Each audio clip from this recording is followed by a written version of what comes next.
A few moments later. Assalamualaikum anak-anak. Waalaikumsalam.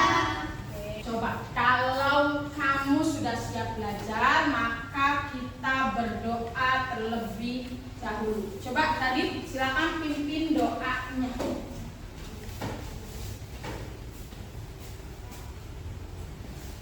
Sebelum belajar mari kita membaca doa. Baca doa dimulai. Berdoa selesai. Silakan duduk kembali. Oke, kelas 6. Hari ini semangat? Semangat. Oke, tepuk semangat. Dang dang dang. Ding ding ding. Dung dung dung. Dang dang dang. Ding ding ding. Dung dung dung. Oke, bagus kelas 6A berarti hari ini sangat semangat sekali. Hari ini pembelajaran tentang coding. Ya, kita hari ini akan belajar tentang berpikir komputasional. Belajar tentang apa? Berpikir komputasional. Sebelum belajar, supaya kita lebih cinta sama tanah air kita, maka kita menyanyikan lagu dulu Indonesia Raya. Silakan berdiri di tempat.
Oke, semuanya biar jangan duduk dulu ya. Sekarang kita akan belajar tentang berpikir komputasional. Namun sebelum belajar nih kita bermain dulu, ice breaking dulu. Silakan berbaris sesuai dengan kelompoknya di depan ibu. Yuk, oke. Sekarang kita mulai ya. A B C D. A B C D. Sebenarnya. Maju. Mundur. Maju. Kanan. Kiri. Ayo, ada yang salah ya, kayaknya tadi belok ularnya nih. Gimana nih? Konsentrasi. Siap? Mulai lagi. A B C D. Sebaliknya. Maju. Mundur. Kanan. Kiri. Ayo, yang punya tepuk tangan silakan duduk kembali. Belajar tentang apa? Berpikir tentang komputasional. Nah, harus tahu dulu nih tujuan belajar kita kali ini. Kenapa sih kita harus belajar tentang berpikir komputasional? Komputasional sendiri itu berasal dari kata komputer. Ya, tapi tujuannya adalah peserta didik atau kalian mampu memahami konsep dasar berpikir komputasional. Konsep dasar seperti apa? Yang kedua adalah kalian mampu menguraikan dan memberi contoh penerapan berpikir komputasional dalam menyelesaikan berbagai permasalahan dalam kehidupan sehari-hari. Nah, kalian punya masalah nggak? Bagaimana sih cara komputasional itu atau komputer itu berpikir? Komputer kira-kira bisa berpikir nggak menurutmu? Pakai AI ya, betul. Komputer itu sebenarnya berpikirnya, tetapi manusia yang berpikirnya, bukan komputernya. Komputer ya nggak ada manusia, nggak akan jadi apa-apa, itu cuma rongsokan saja. Tapi kalau misalkan manusianya berpikir ya, mengolah datanya dan dimasukkan ke dalam komputer, bisa jadi kayak tadi AI, YouTube. Kamu pernah bermain YouTube? Nah, kira-kira kalau Burun mau cari Upin Ipin gitu, diketik enggak? Ya. Apa yang terjadi ketika ditaruh di mesin ketiknya Upin Ipin? Upin Ipin semua. Ada video yang lain? Tidak. Biasanya Upin Ipin semua banyaknya. Ya, itu karena komputer itu ya sudah menginput informasi tentang Upin Ipin. Jadi yang kamu mau Upin Ipin semua. Ya gitu. Kamunya maunya tentang proses pembuatan bunga, nanti munculnya seperti itu semua. Ya. Oke, kita lanjutkan lagi tentang berpikir komputasional, tentang komputer. Nah, apa sih berpikir komputasional? Pengenalan computational thinking. Hai teman kece, coba tebak apa artinya computational thinking atau berpikir komputasional? Adakah yang bermata jeli dan melihat kata komputasional di sini? Jadi mungkin ada hubungannya dengan komputer ya? Iya, betul sekali. Jempol buat kamu yang sudah menebak dengan benar. Berpikir komputasional adalah proses berpikir untuk menyelesaikan masalah dengan efektif dan efisien. Dalam ilmu komputer, proses berpikir ini dilakukan sebelum mulai menulis coding atau pemrograman. Jika sudah direncanakan dengan baik, maka coding yang ditulis akan sesuai dengan kebutuhan dan dapat diselesaikan dengan cepat dan tepat. Tapi ternyata berpikir komputasional juga bisa dilakukan tanpa komputer dan tanpa internet loh. Malah sebenarnya kita pun sudah menerapkannya dalam kehidupan sehari-hari. Mulai dari menggosok gigi, mencatat ringkasan pelajaran, hingga menyiapkan tas untuk sekolah besok. Wah, kalau kita sudah bisa menerapkannya setiap hari, berarti kita semua sudah mahir dong. Eits, belum tentu. Contoh-contoh tadi kan menerapkan berpikir komputasional pada masalah yang sederhana. Masih banyak nih masalah yang lebih kompleks, seperti misalnya mengatur keuangan bulanan, apa yang harus dilakukan kalau kamu tersesat di tempat baru, hingga memilih jurusan dan karir. Lalu yang lebih penting lagi, ketika kamu dewasa nanti, kamu akan menghadapi era industri 4 dan bahkan 5. Di sini kamu perlu kecakapan untuk memanfaatkan dunia digital, mulai dari mencari dan memilah informasi yang kamu perlukan, hingga menggunakan informasi itu untuk membuat keputusan penting dalam hidupmu. Menghadapi masalah kompleks kehidupan di masa sekarang dan masa depan ini mirip seperti merencanakan coding yang sudah dibahas sebelumnya. Kuncinya adalah memahami masalah dengan tuntas dan mencari cara menyelesaikan yang efektif dan efisien. Itu adalah berpikir yang dapat menyelesaikan permasalahan ataupun persoalan sehari-hari dengan menggunakan teknik ilmu komputer. Teknik ilmu komputer. Menurutmu, kalau teknik ilmu komputer, ilmunya, apakah harus menggunakan komputer? Tidak. Ya, betulkah seperti itu? Betul. Oke, kita lanjutkan dulu. Nah, apakah berpikir komputasional itu harus menggunakan komputer? Nah, sebenarnya itu tidak perlu menggunakan komputer karena hanya penyelesaian masalahnya saja. Contoh, misalkan kamu pernah ingin berlibur? Ya, kalau mau berlibur, coba bertanya sama kelompok Jawa, apa yang harus disiapkan? Uang, pakaian, tiket, bekal. Ada lagi yang lain? Tempat tujuan. Ada lagi? Oke, bagus. Berikan tepuk tangan dulu buat semuanya. Tadi tentang konsep komputasional, tapi dalam hal liburan. Ya, dalam hal liburan biasanya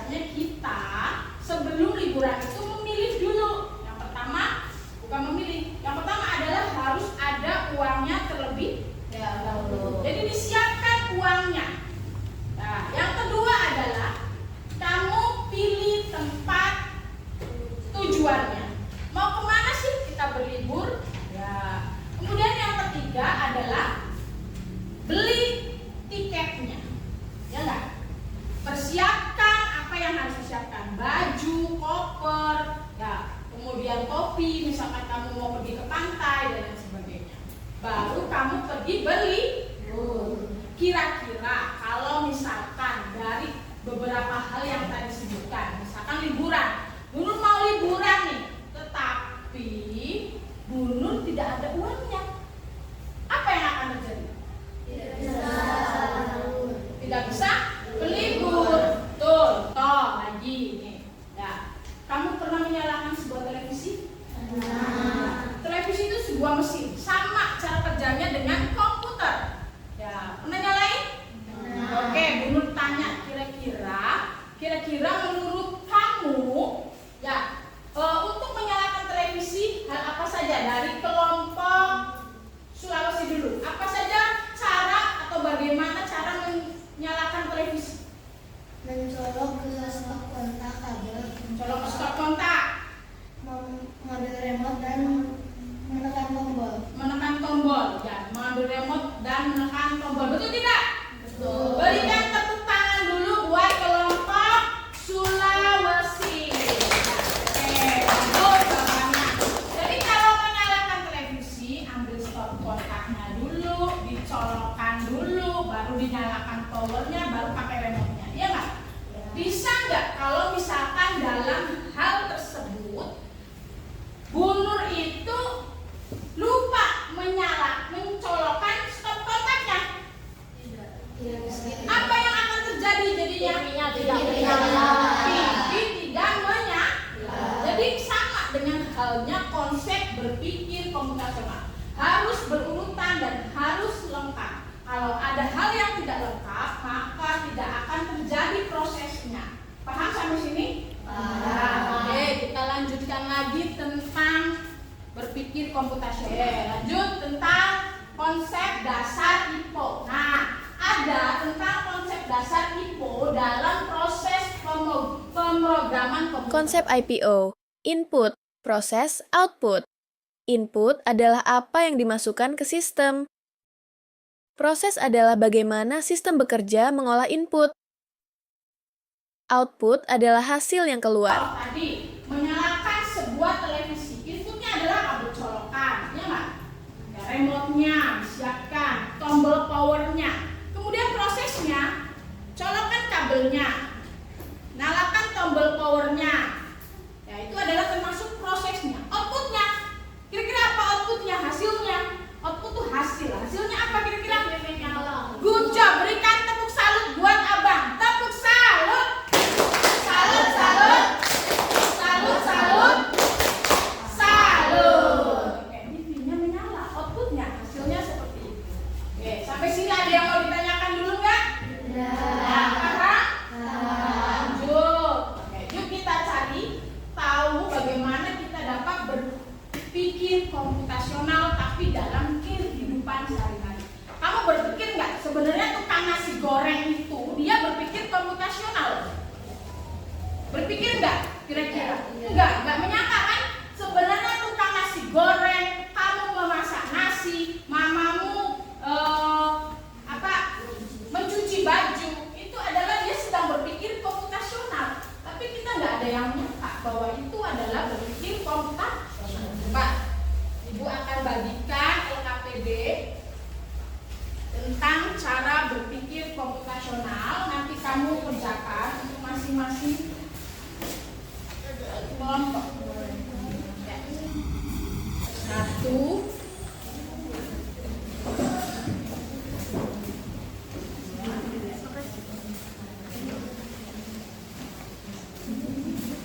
Oke, silakan dikerjakan. Apa yang menjadi inputnya, apa yang menjadi outputnya, dan apa yang menjadi hasilnya. Bisa kelompok ini? Bisa. Nah, tahu ya? Ini apa tentang apa ini?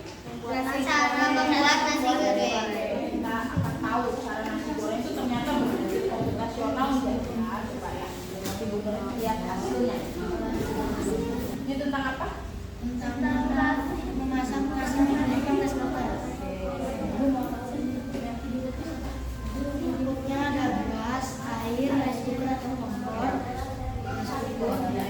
berarti dilanjutkannya apa prosesnya seperti apa, kemudian outputnya atau hasilnya dari memasak nasi.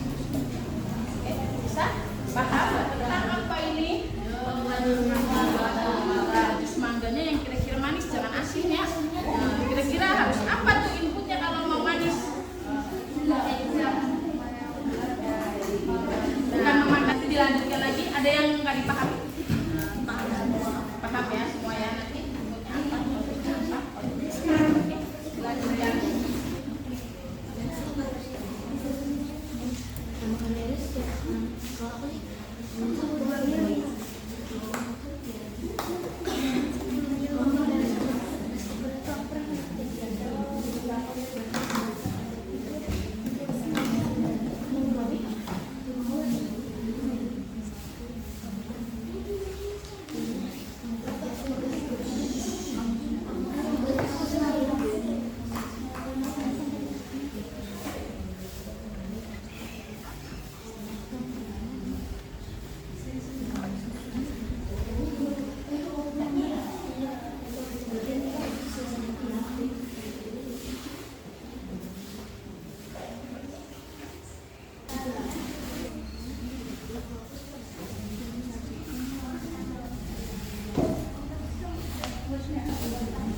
Oke, sudah selesai? Sudah. Kalau sudah selesai, nanti hasilnya akan kamu presentasikan. Ya, masing-masing kelompok nanti maju ke depan untuk mempresentasikan hasil dari diskusi kamu. Ya, pertama suruh maju dulu kelompok Jawa. Silakan berikan tepuk tangan terlebih dahulu buat kelompok Jawa. Oke, silakan maju ke depan dulu ya. Nah, oke, silakan. Assalamualaikum warahmatullahi wabarakatuh. Waalaikumsalam warahmatullahi wabarakatuh. Kami dari kelompok Jawa akan mempresentasikan hasil diskusi kami. Input, alat dan bahan. Alat, wajan, kompor, spatula atau penggorengan, pisau, dan talenan. Bahan-bahannya, nasi putih, minyak goreng, bawang merah, bawang putih, telur, kecap manis, garam, dan penyedap rasa. Proses, langkah-langkah pembuatan. Pertama, siapkan semua alat dan bahan yang dibutuhkan. Yang kedua, kupas dan iris bawang merah serta bawang putih. Yang ketiga, panaskan minyak goreng di wajan. Yang keempat, tumis bawang merah dan bawang putih hingga harum. Yang kelima, masukkan telur lalu orak-arik hingga matang. Yang keenam, masukkan nasi putih ke dalam wajan. Yang ketujuh, aduk rata bersama bumbu dan telur. Yang kedelapan, tambahkan kecap manis, garam, dan penyedap secukupnya.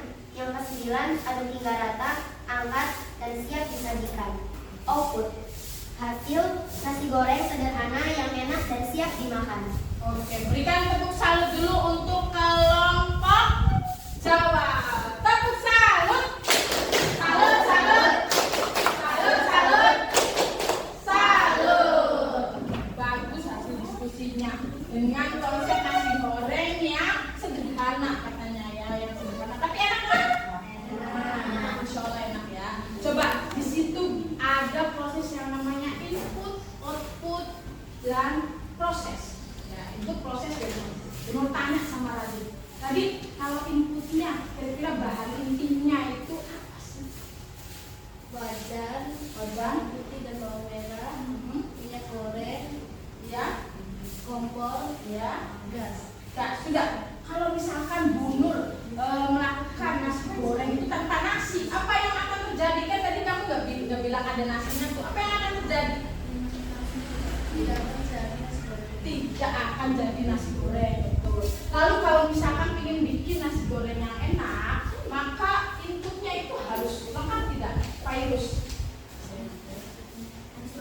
harus lengkap. Kemudian output yang dihasilkan kalau lengkap seperti apa? Nasi goreng yang sederhana, yang enak dan dapat dinikmati.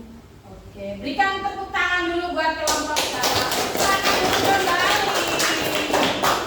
Assalamualaikum warahmatullahi wabarakatuh. Kami dari kelompok Sulawesi ingin mempresentasikan video masing-masing menggunakan rice cooker atau kompor.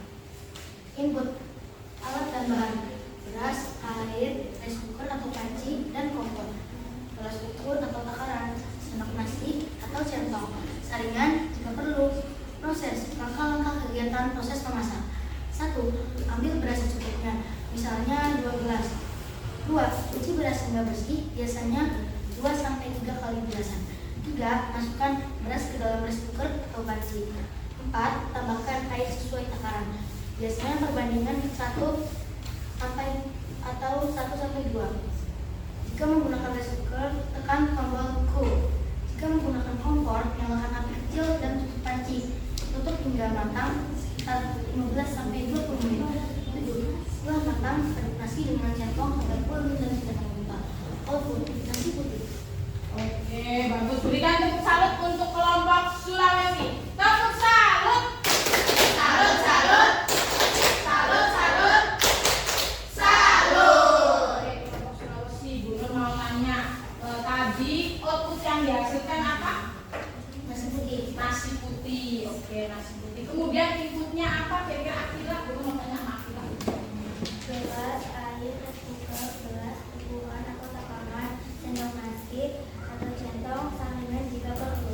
Oke, Bu Nur mau tanya sama Hana. Kalau misalkan dalam inputnya airnya dibuang, tidak ada atau tidak menggunakan air, maka apa yang terjadi outputnya Hana? Tidak akan berenang. Tidak akan jadi apa? Nasi putih. Nasi putihnya. Betul nggak kira-kira menurut mereka? Jadi kalau nggak ada airnya itu nggak akan jadi nasi putih, benar nggak? Benar. Nanti jadinya intip, ya tahu intip? Tahu. Ya tahu. Oke, berikan tepuk tangan, bagus. Ya, silakan duduk kembali. Assalamualaikum warahmatullahi wabarakatuh. Kami dari kelompok Sumatera akan mempresentasikan tentang cara membuat jus mangga. Input, alat dan bahan. Alat, blender, pisau, talengan, gelas saji, sendok. Bahan, buah mangga matang, air matang, gula pasir, tambahkan sesuai dengan selera, es batu, susu kental manis, sirup, dan garam sejumput. Proses, langkah-langkah pembuatan. 1. Siapkan semua alat dan bahan yang dibutuhkan. 2. Kupas kulit mangga dengan pisau. 3. Pisahkan daging buah mangga dari bijinya. 4. Potong daging mangga menjadi bagian kecil-kecil. 5. Masukkan potongan mangga ke dalam blender. 6. Tambahkan air matang secukupnya. 7. Masukkan gula pasir, susu kental manis, atau sirup sesuai selera. 8. Tambahkan es batu agar jus lebih segar. 9. Nyalakan blender dan haluskan semua bahan hingga lembut. 10. Tuangkan jus ke dalam gelas saji. 11. Jus mangga siap dinikmati. Output hasil jus buah mangga segar, manis, dan siap diminum. Oke, berikan tepuk salut buat kelompok Sumatera. Tepuk salut. Salut, salut. Salut, salut. Salut. Oke, kelompok Sumatera. Tadi outputnya tentang apa? Jus buah mangga. Jus buah mangga. Oke, belum tanya sama Rafa. Rafa, inputnya apa sih? Mangga, sendok, pisau, talengan. Oke, mangga, sendok, pisau, talengan. Bagus. Kemudian kalau misalkan Bu Nur ganti nih mangganya itu atau inputnya diganti dengan alpukat, boleh nggak namanya jus buah mangga? Ya, boleh. Kenapa? Karena berbeda rasa. Berbeda rasa. Kemudian apa lagi? Beda warna. Beda warna. Apa lagi? Beda buah, betul. Jadi namanya harusnya apa? Kalau diganti alpukat jus, alpukat. Jadi boleh nggak sih kalau misalkan dalam proses komputasional itu kita itu memasukkannya benda yang salah? Tidak boleh. Tidak boleh.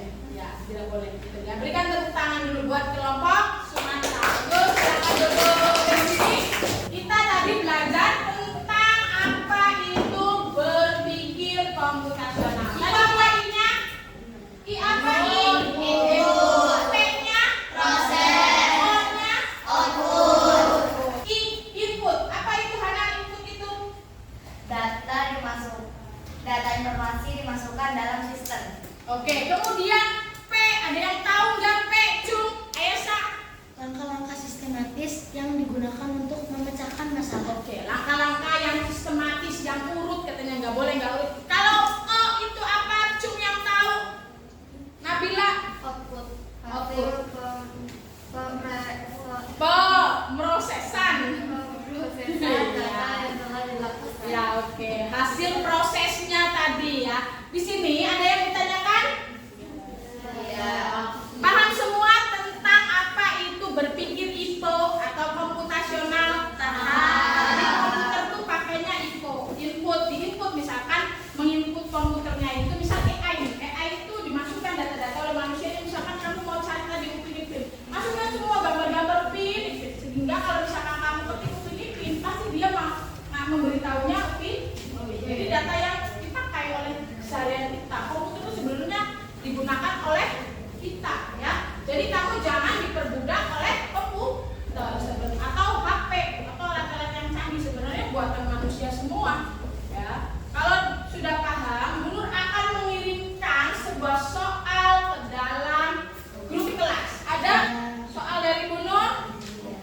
tidak dimengerti, boleh bertanya.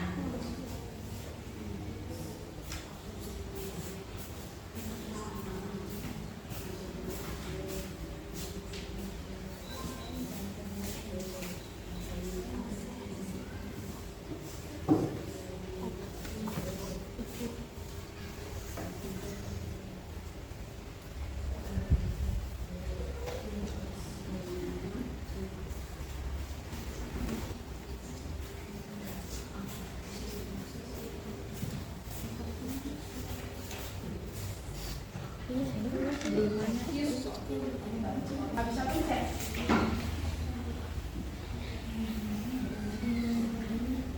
Udah ya.